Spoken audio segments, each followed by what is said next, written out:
Is Moana Disney's worst live-action remake? I've talked about Disney a fair amount on this channel over the years, debunking popular fan theories, investigating the brand's history, and ranting about their numerous live-action remakes. 2026's Moana is the latest in a long line of Disney cash grabs, being released just under a decade after its animated counterpart. And although there were high expectations for the film's performance, after being out for a few weeks, it's looking like it might wind up a box office bomb. Something I'm pretty happy about, in all honesty.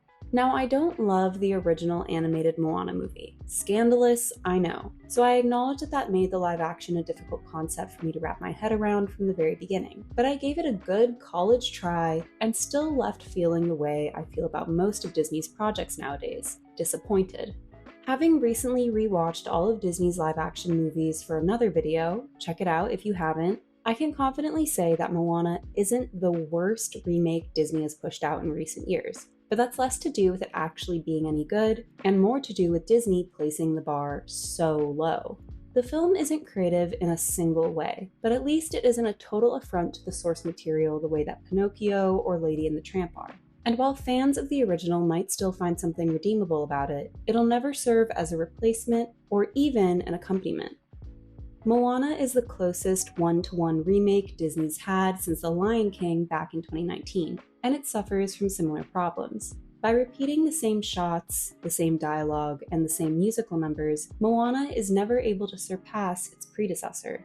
My favorite sequence in the entire film is the initial introduction to Motunui, with the village feeling far more lived in than I expected it to, and the scene with the Wayfinders actually gave me goosebumps. But unfortunately, the second Moana hits open water, the movie takes a turn for the worse. Some of that's a visual issue, with everything just looking a little bit off, and some of it's the cast, with this version of Moana and Maui being far less compelling than their animated counterparts.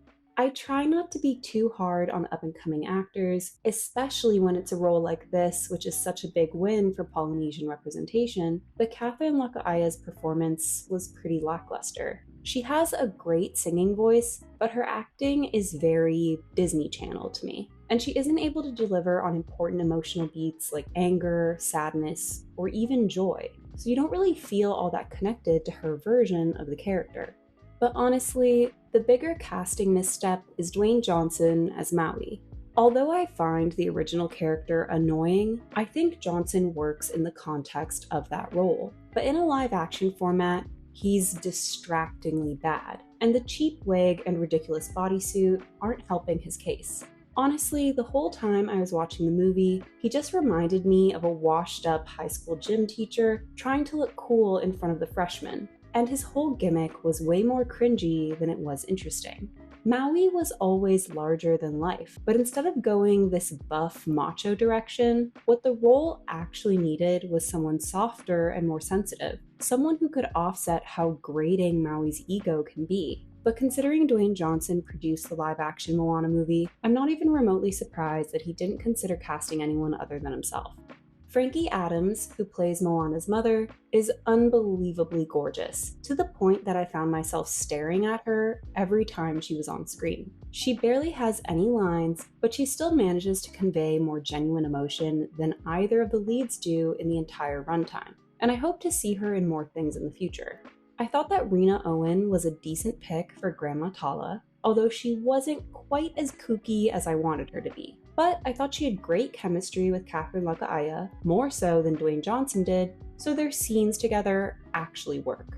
Hey gets a lot more screen time than he did in the original, probably because Disney knew they needed some easy entertainment in an otherwise boring movie. And it really says something when the only character that gets any laughs from the audience is a chicken that can't talk.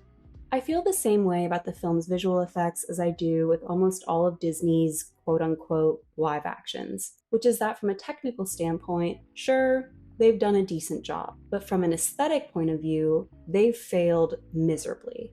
Tamatoa loses the personality that made him a scene stealer in the original, with a semi-realism negatively impacting a lot of the character's visual gags, like Moana not knowing which of his eyes to look at. Te Fiti similarly suffers, being nowhere near as vibrant or magical as her 2016 counterpart. Even the ocean loses its personality, simply existing in the background instead of actively helping Moana on her journey. I don't mind the look of the Kakamora, but it was glaringly obvious the actors were interacting with creatures that weren't there. It's just a shame how flat the film looked, because Disney can do an ocean adventure well. Just look at the Pirates of the Caribbean. The series is 20 years old at this point, but still manages to look better than most of Disney's live-action remakes, because honestly at that point, they still gave a shit. Not only was the scale of the production genuinely impressive, but they also used a lot of practical effects, had the actors interact with other people, and filmed on actual sand and ships, not just sound stages. And when they did use visual effects, it wasn't an afterthought. I mean, Davy Jones is still one of the most impressive CGI characters of all time.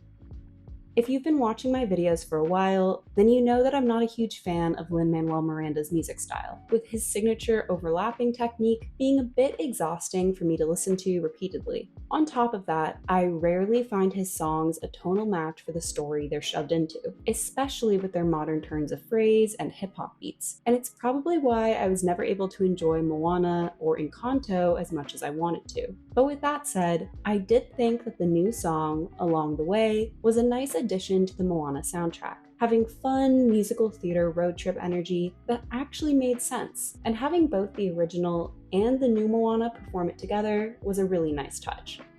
At the end of the day, Moana encapsulates Disney's entire business model. Take an existing IP, add as little as possible, and shove it at the masses. It's why there are so many Star Wars spin-offs, why the MCU refuses to end even after Endgame, and why every animated classic is getting a live-action remake or a sequel. And while that strategy has worked for Disney in the past, I think people are finally reaching their breaking point. Nobody wants to pay $20 to watch a movie they could watch at home. And considering Moana is barely a decade old, it doesn't have the nostalgia factor that some of Disney's other remakes did. So I'm not surprised to hear that it's struggling at the box office, which raises the more interesting question of what Moana's failure will mean for the rest of Disney's remake roster. Last year, the lukewarm response to Snow White reportedly had the studio shelving projects that weren't too far in development. And if Moana performs as badly as it's looking like it will, I have to wonder if it'll be the final nail in Disney's live-action coffin. But on the flip side, maybe that'll just make them even more desperate. And before you know it, they'll be remaking all of their 2D classics in CGI and calling it a modern update. What did you think of the live-action Moana movie? I hope you enjoyed this video. Don't forget to like and subscribe, and I'll see you soon. Bye!